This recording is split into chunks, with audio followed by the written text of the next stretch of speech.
Hello everybody, welcome back to Cinema Savvy. It is myself, George, bringing you a brand new video, and today I'm going to be talking about the BAFTA Film Awards, which, if you are here in the UK like me, or I think this is broadcast at the same time in America, they've just finished the television broadcast of the show.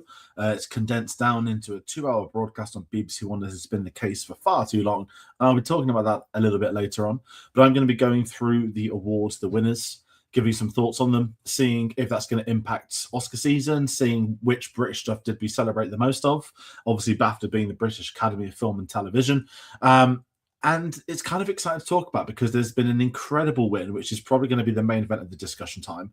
And I cannot wait to get there. Maybe one of the most shocking moments in recent BAFTA history. But as always, now that these winners are out in the limelight, people can discuss them. The broadcast has been and gone. I do want to hear from people at home, so please do comment your thoughts on the BAFTAs. Winners you're happy with, winners you're unhappy with. Maybe your thoughts on the host, the event, other little things that make it this big ceremony. It is the biggest night of the year for the British film industry.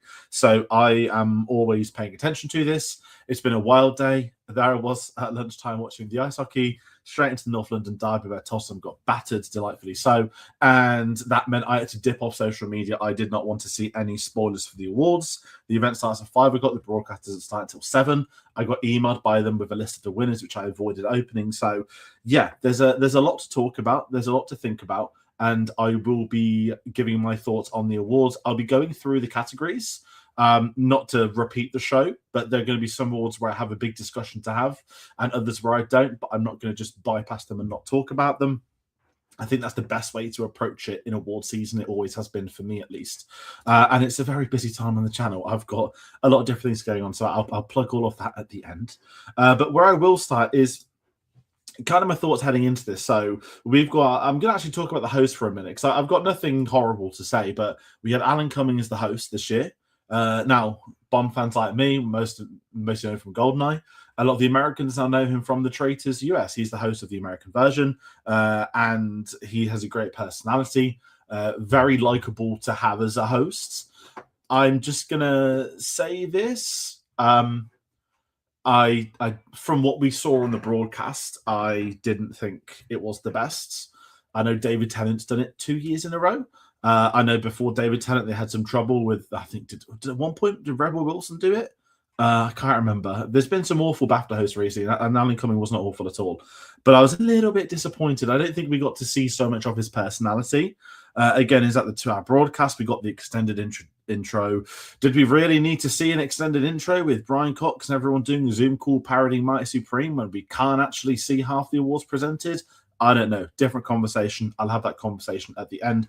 We've got Martin in the comments. I hope he's doing well. He's very excited with the win for I Swear for Best Actor. Yes. Oh my, what a moment. And that being said, let's go through some of these awards. So I don't want to say I'm not reading a Wikipedia page. I literally am, because the broadcast finished 20 minutes ago.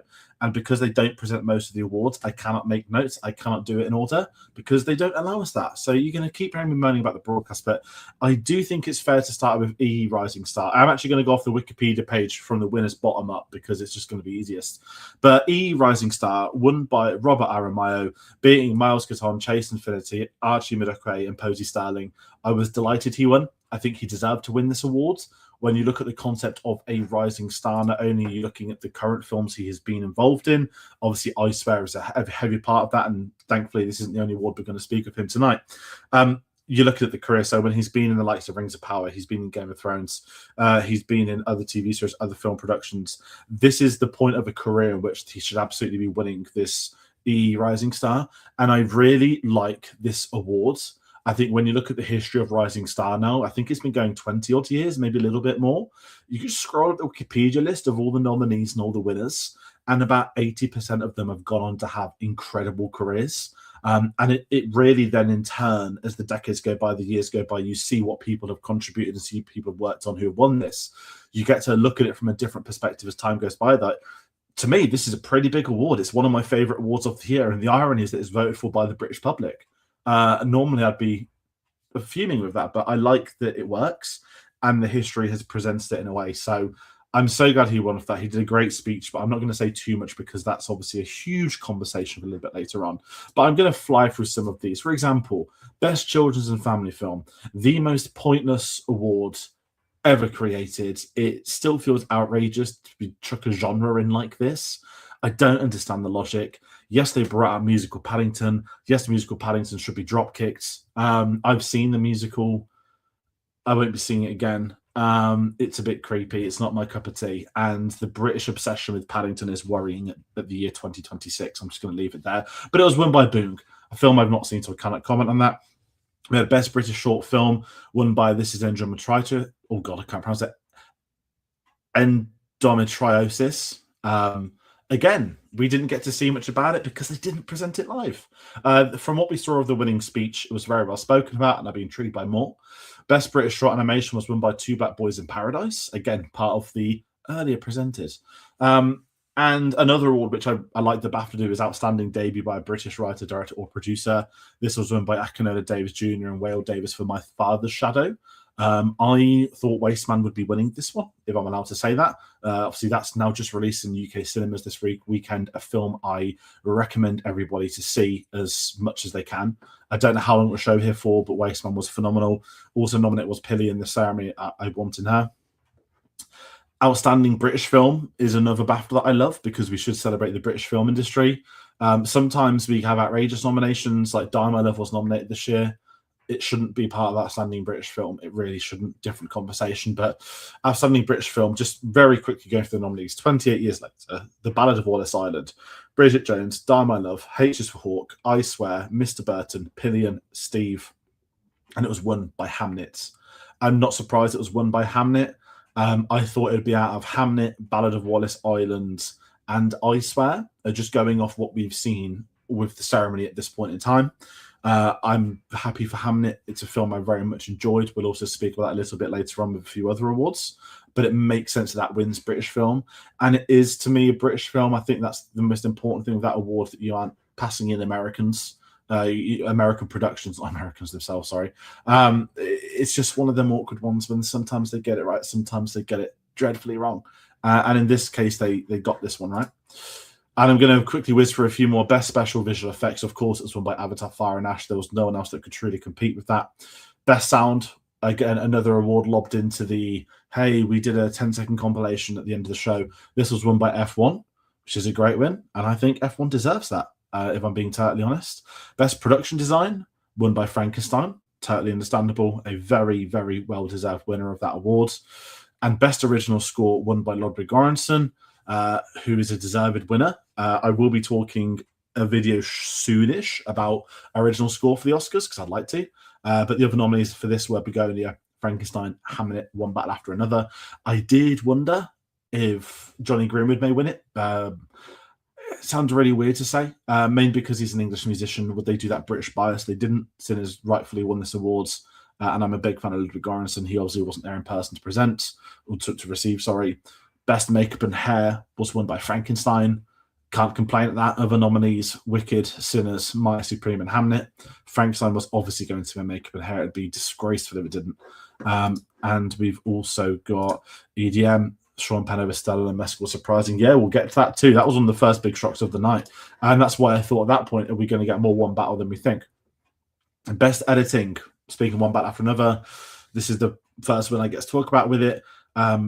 Beat out the likes of Sinners, Mighty Supreme, A House of Dynamite, and F1. I actually thought F1 would win this. I'm not aggrieved it didn't, but I started this point to think, okay, hey, it's another award they've just thrown into the highlight reel, which had, from what we could see, a good speech from Andy Jurgensen, which is frustrating. I know he's worked with PTA on a few films before. Best Costume Design, also won by Frankenstein, beating the likes of Hamnet, Mighty Supreme, Sinners, Wicked for Good. I've got no complaints on that. A lot of these I've thought will be out of Sinners or Frankenstein on some of the technicals. Best Cinematography, won by Michael Bauman for One Battle After Another. Beats out Frankenstein, Mighty Supreme, Sinners, and Train Dreams. Now, I actually thought Sinners would win this. Again, I've got no complaints over the winner. It was a phenomenal year for film. And we're going to talk about I Swear again, not for the last time in this, because I Swear won Best Casting. It beat out the likes of Mighty Supreme, One Battle After Another, Sentimental Value, and Sinners. That's right. The British independent film took out all of these for Best Casting. Incredible. and I'm going to try and limit what I talk about, I swear, because I know we're going to talk about it a lot more for Best Actor. And Best Film Not in the English Language was won by Sentimental Value. Of course, it was up against The Voice of Hin Rajab, Sirat, The Secret Agent, and It Was Just an Accident. Very obvious that was going to win that. Best Documentary won by Mr. Nobody Against Putin. We kind of anticipated this. And Best Animated Film, 3 nominations, which is equally as depressing. Apparently, there's only 3 films they can nominate for Best Animated Film in BAFTA for an entire year. It's disgraceful. That was won by Zootopia 2. And I'm rattling through a couple of these because I'm not intending to make this a short video. I've got some really big discussion points to have. And we've got people commenting, I had F1 winning this year. That's absolutely fine. I kind of agreed with that. I thought it was. And I didn't like the F1 film as much as others do. My background of that is that I like F1, I watch F1, and I think from a technical level, the film is excellent. From a story level, the film is nonsense. And from the perspective of an F1 fan who knows about F1, it's a disaster. And I don't attribute that to the technical side, i.e. Mercedes and Lewis Hamilton working in the film. I attribute that to poor storytelling. Different conversation. Frankenstein's like poor things. It won because it's pretty. I think that's a bit unfair. I think it's a very worthy winner for the nominations it won. We'll get to the total winners at the end. But this is where we're starting to get some of the big ones. So, Best Adapted Screenplay. We have The Ballad of Wallace Island, Pillion, Begonia, Hamnet, One Battle After Another. One Battle After Another wins this. This is a huge reward for it to win. I wondered, would Hamnet have a bit more of the British domination? It's British-based. It's about Shakespeare. It's got more of the dramatic feel. It's not as Americanized. The cast, well, Irish cast, not necessarily an English cast, but it is very much a... Would BAFTA put forward Hamnet over everything else? They didn't. And at this point, I realized we were starting to go towards, okay, One Battle is probably going to be sweeping BAFTA this year, which I'm very excited with. I don't mind this at all. I just wondered... This could be the one for Hamnet. And if Hamnet won adapted screenplay, I would be thinking Hamnet could probably win Best Film at BAFTA, not saying Oscars. And Best Original Screenplay, you've got nominated Marty Supreme, The Secret Agent, I Swear, Sentimental Value, and Sinners. And this is where it gets a bit ironic. So I know this was near the start of the night. I thought I Swear could win this.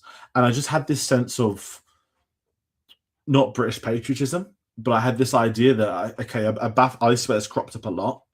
I can't see them giving it any of the mega awards. Are they going to push it to original screenplay to give it this beautiful nod of the head?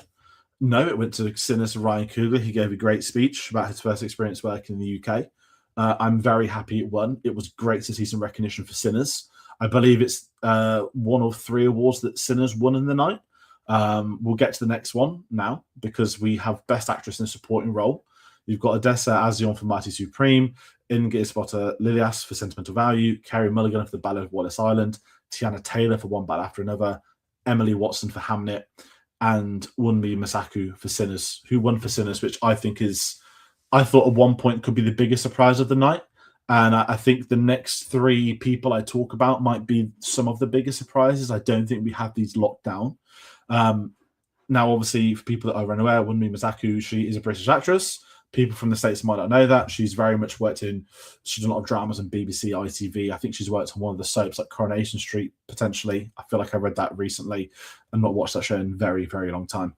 And I was so excited she won. I think when that's your sort of second award of the night, you've got somewhat a shock and you're thinking, okay, tonight might go a little bit differently to what we're programmed to think. I think that's where BAFTA stands out, is that it has its own identity in the voting patterns. It has its own identity in the winners. Whilst it's a prelude to the Oscars, there was a time in the early 2010s where BAFTA and Oscar were just having the same winners. And I feel like the last 5-6 years has been somewhat of a shake-up, and that the identity of BAFTA is starting to prevail once again when it hadn't for so long before. We've got EDM saying, I swear Passion Vote would pull off screenplay, say it along with actor, but instead it was casting. I understand that too. Best Actor in a Supporting Role. This is an incredible one. So Sean Penn wins for One Battle After Another, playing the legendary Colonel Stephen Lockjaw. Also beats out Benicio del Toro from the same film, Jacob Elordi from Frankenstein, Paul Mescal in Hamnet, Peter Mullen in I Swear, Stellan Skarsgård Sentimental Value. So when One Battle After Another came out in September, I think I did a video, it might even be a short on the channel as well, where I said, right, give Sean Penn the 3rd Oscar now. He's got it in the bag, he's locked and he's done. Again, BAFTA being BAFTA, whilst Paul Mescal's Irish, it's British Isles, if you want to say that. I thought Paul Mescal would win this. He's playing Shakespeare, for God's sake, and it's BAFTA and it's British cinema, and they'll push this and that and the other.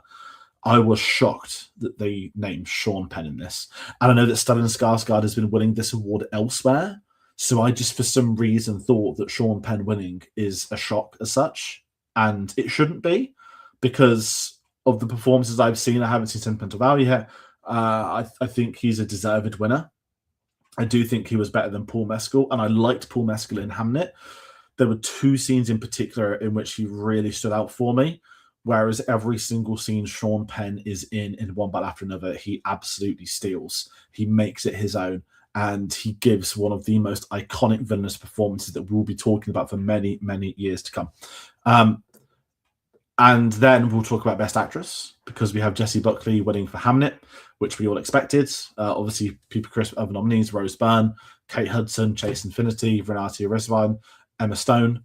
We kind of knew Jessie Buckley was going to win this. Cillian Murphy was delighted, obviously passing the award over to a fellow Irish actor. I loved her performance. She rightfully wins this. She's going to sweep the award season, which we all know. There's not as much to discuss with this. She gave a great speech about her daughter. But I guess we're on to the main event of the shock, the discussion. And that is Robert Aramayo winning Best Actor in a Leading Role at the BAFTAs for I Swear, beating the likes of Timothée Chalamet, Leonardo DiCaprio, Ethan Hawke, Michael B. Jordan, Jesse Plemons. This is maybe the biggest shock I have seen at a BAFTA Awards ceremony since I watched the BAFTAs. And we're probably going back to like 2009 now, from when I remember starting. I think the first show I watched the BAFTAs was Inglourious Basterds, because I remember seeing these screenplay things on the screen, and that's how I first heard of that film. And I could not believe when his name was said out. And I think that's the same for everybody. And I just have to say, in that moment of celebration, triumph for him as an actor, no one can experience what he's just experienced that moment. Him celebrating with his dad was a really touching moment. The fact he has no speech written, the fact he'd already won Rising Star on the night. This might be the first time the Rising Star has ended up winning Best Actor. I assume it is. But the names he's beat out, he gave a lovely speech about Ethan Hawke and when he'd spoke to him at drama school in the past before. And I just think it's one of those rare cinematic moments when you cannot just not be excited for somebody. The names he is mentioned on stage, the people he's up against, the fact that he was probably, if I'm allowed to say so politely, most people would have thought he's the sort of sixth place spot. He's there in the background and he wins. He wins leading or Best Actor. It's a remarkable story. People will talk about this award win for many, many years to come. And it is so phenomenally well done. I'm so delighted at this. And this is where I get a sense of pride when you get the BAFTA Awards. They are putting forwards British cinema, British independent films, British actors, whilst it is absolutely correct to give awards to Americans, Canadians, whoever gives the best performance of the year. There is something about this where BAFTA is pushing their identity of the BAFTA Awards. And I don't mind that. I don't mind it sometimes. When it's someone that deserves to be there, it's great. Not some outrageous, self-centered, who can we push who hasn't won something before. This was very much a shock and a welcome shock that we are all talking about. And whilst he isn't nominated for an Oscar, whilst we do still have the battle between Timothée Chalamet and Leonardo DiCaprio in play, it was just so amazing to see this go completely in a different direction. Ediempa, I predicted I Swear actor to win. I haven't seen the film, but on paper, like the passion and underdog to pick and line split support. And this may be it. Are the votes being split between, would you say, Leo and Timothy? Probably so. And I think that's a big part of this is the award split, putting a third party in the play. Who knows? He also says Hawke might win the SAG. He got a shout out from the I Swear actor. Yep, lovely speech. Actually, this was Sean Penn's first BAFTA. He's already got 2 Oscars. Yep, I agree with this. And he's also, last one, Won Me winning is like when Tilda won from Michael Clayton, character actress for Homeland Advantage in A Picture with Love, but losing Best Picture. I kind of see that too. I think that's a great it's a great example to put up against, and it's totally understandable. And the last 2 awards I'll speak about on this video tonight: Best Director won by Paul Thomas Anderson for One Battle After Another, beats Ryan Coogler, Yorgos Lanthimos, Josh Safdie, Joachim Trier, and Chloe Zhao.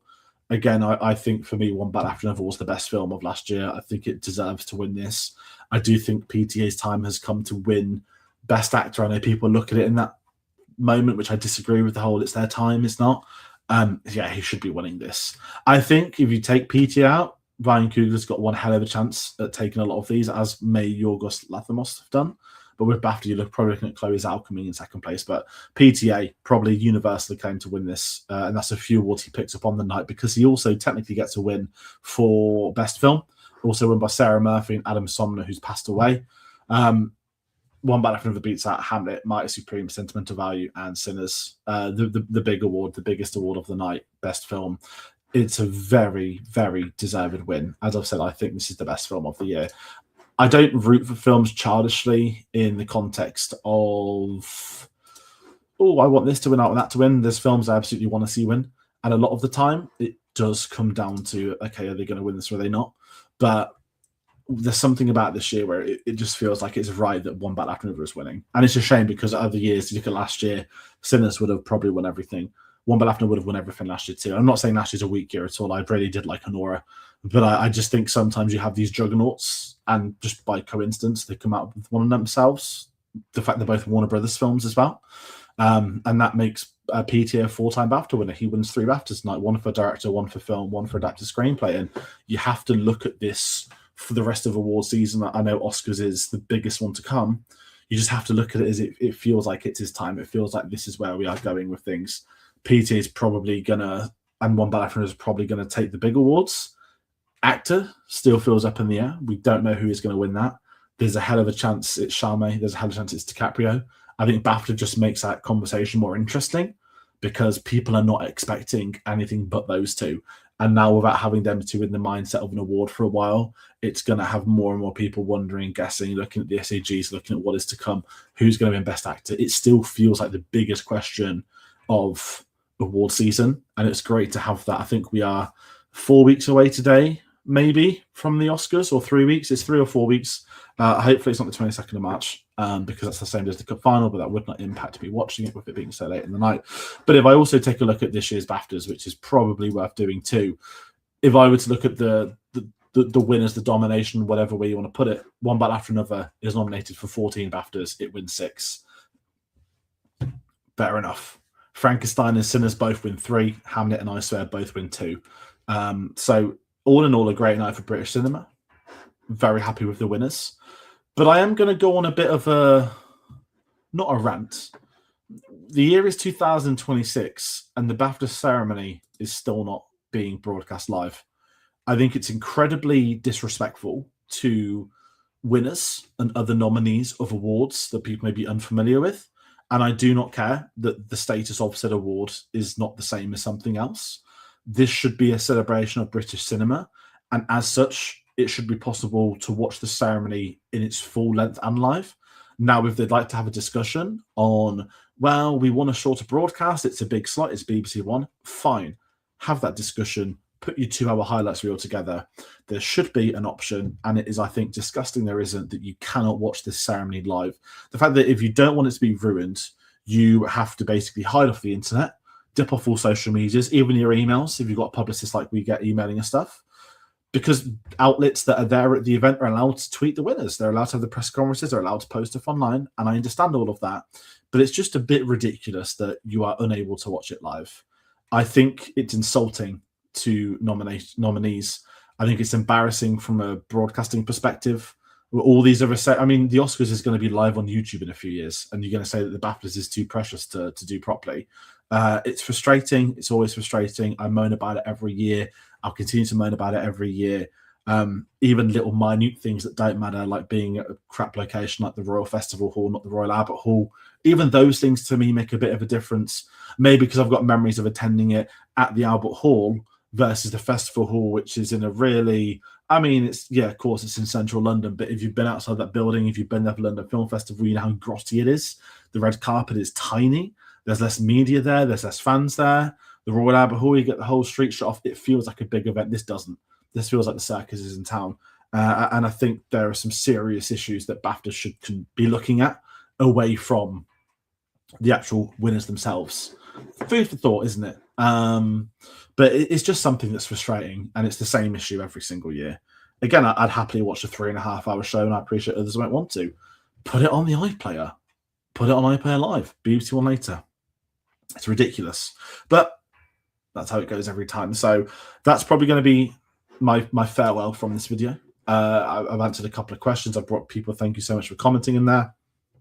It's been a fun little video. You never know how these ones are going to go live, especially so soon after they finish airing. But I'm excited with the winners. I'm happy with the awards that have been given out. There's some very, very well-worthy winners. There's some great other pieces played live. I know K-Pop Demon Hunters was performed live the song. Again, you could play a song from a film live, but you won't let them present best original score. Okay, noted. But yeah, I'm just going to stop moaning about it. So if you're not watching it live, I hope you've enjoyed the video. If you're watching it live, thank you so much for commenting and watching live. Comment below your thoughts on the BAFTAs this year. We've got a lot more award season stuff to come. I haven't got dates. We will be doing a discussion on the nominees for Best Film, the Best Directors, Animated Film, Original Score, and a predictions video. All of them are going to be leading up to the Oscar Sunday. The Oscar Sunday, I'm going to say this now, it is a TBC on if we are going to do a live stream watch on like normal, or if we're going to do a rounded video like this. Personal life, Tate's in Austria. There's a chance that someone in my family is rushed to labour on the night of the awards, to which, if that happens, I will need to be elsewhere. So it's all up in the air, 22nd of March, who knows? But we will be doing a lot more stuff in the lead up to the Oscars. And either way, there'll either be a live stream or there will be a video, maybe both, who knows? But that is me rounding out. Thank you all so much for watching. If you're curious about the videos we're doing, it's been really quiet on new releases. We'll be having a Hoppers review up next weekend. There's new reviews coming pretty much weekly back to normal. We're doing Peaky Blinders reviews at the moment. So season 6 will go up on Thursday. If you like Peaky Blinders, you can see a video on our channel. There's a playlist. We've done season reviews weekly for the last 5 weeks. We're also doing the Pixar retrospective, which is a massive series we've undertaken. Monsters University will be going up on Tuesday. So it's been very busy on the channel. We just haven't had the opportunity to do as many new releases. I'm already behind. There's a couple of films that have been out this week and I've not had the chance to go to the cinema to see. Life's been very busy. So I probably won't be able to get reviews out for them when I see them. But as I said, we know full well Hoppers, there will be a small review next Saturday, and then we'll cover it in June time as part of the retrospective series properly. So that is me rounding out. I hope you've enjoyed this video. Take care. I'll see you then.